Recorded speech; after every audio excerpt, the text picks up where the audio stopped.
हमारा ब्रह्मांड एक भटकते हुए मन की तरह है। जैसे हम सोच सकते हैं, ब्रह्मांड भी सोच सकता है।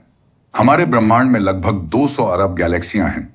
हालांकि ये गैलेक्सियां समान रूप से वितरित नहीं हैं। कुछ क्षेत्रों में कम हैं जबकि दूसरों में अधिक हैं। गैलेक्सियों के समूह गुरुत्वाकर्षण बलों द्वारा एक साथ जुड़े होते हैं, जो बड़े सुपर क्लस्टर बनाते हैं। ये सुपर क्लस्टर ब्रह्मांडीय तंतुओं द्वारा जुड़े होते हैं, जो गैलेक्सियों को 100 मिलियन प्रकाश वर्ष की दूरी तक एक धागे की तरह जोड़ते हैं। गैलेक्सी क्लस्टरों और तंतुओं के बीच विशाल रिक्त स्थान होते हैं, जहां बहुत कम पदार्थ होता है।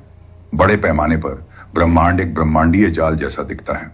हालांकि वैज्ञानिकों ने आश्चर्यचकित होकर पाया कि इस ब्रह्मांडीय जाल की संरचना हमारे मस्तिष्क की वास्तुकला से मिलती जुलती है।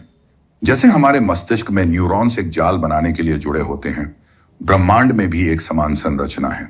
इससे सवाल उठता है, क्या हम किसी विशाल ब्रह्मांडीय प्राणी के मन के अंदर रह रहे हैं? यह आश्चर्यजनक है कि जबकि हम ब्रह्मांड के बारे में बहुत कुछ जानते हैं, हम मानव मस्तिष्क के बारे में 1% से भी कम समझते हैं।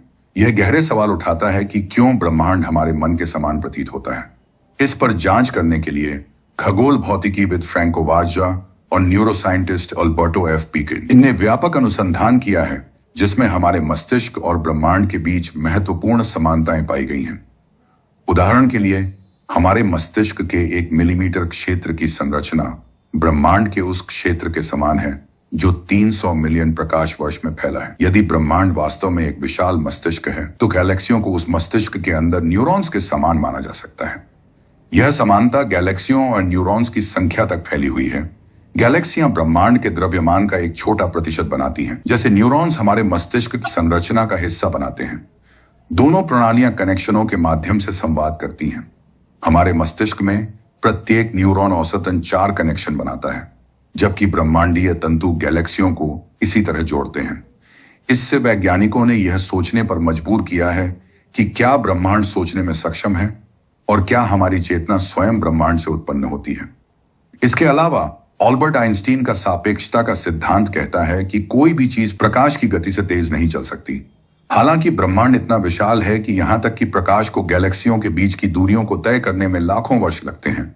इससे यह जटिल विचार उत्पन्न होता है कि यदि ब्रह्मांड एक जीवित प्राणी है, तो इसकी प्रतिक्रियाएं और क्रियाएं सदियों लगेंगी, जिससे इसकी प्रतिक्रिया की गति काफी धीमी होगी। फिर भी ब्रह्मांड रहस्यों से भरा है, जैसे क्वांटम उलझाव, जहां विशाल दूरी पर स्थित कण तुरंत एक दूसरे को प्रभावित कर सकते हैं। यह सुझाव देता है कि शायद इस ब्रह्मांडीय प्राणी में जानकारी का आदान प्रदान ऐसे तरीकों से होता है जिन्हें हम पूरी तरह से समझते नहीं हैं। यदि हम यह संभावना मानते हैं कि ब्रह्मांड एक सचेत प्राणी है, तो यह चेतना के बारे में और सवाल उठाता है। क्या ब्रह्मांड की चेतना इसकी जटिल संरचना की एक उभरती हुई संपत्ति है, जैसे कि हमारी चेतना मस्तिष्क की इंटरैक्शन से उत्पन्न होती है?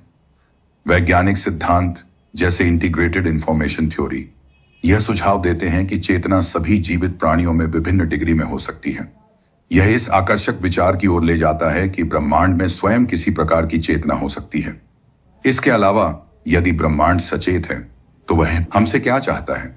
क्या इसके पास हमारे अस्तित्व के लिए इच्छाएं या लक्ष्य हैं?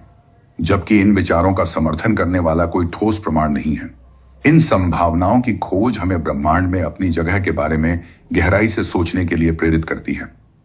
आपका क्या सोचना है? क्या ब्रह्मांड हमारे जैसा सोचता है? अपनी राय कमेंट में साझा करें।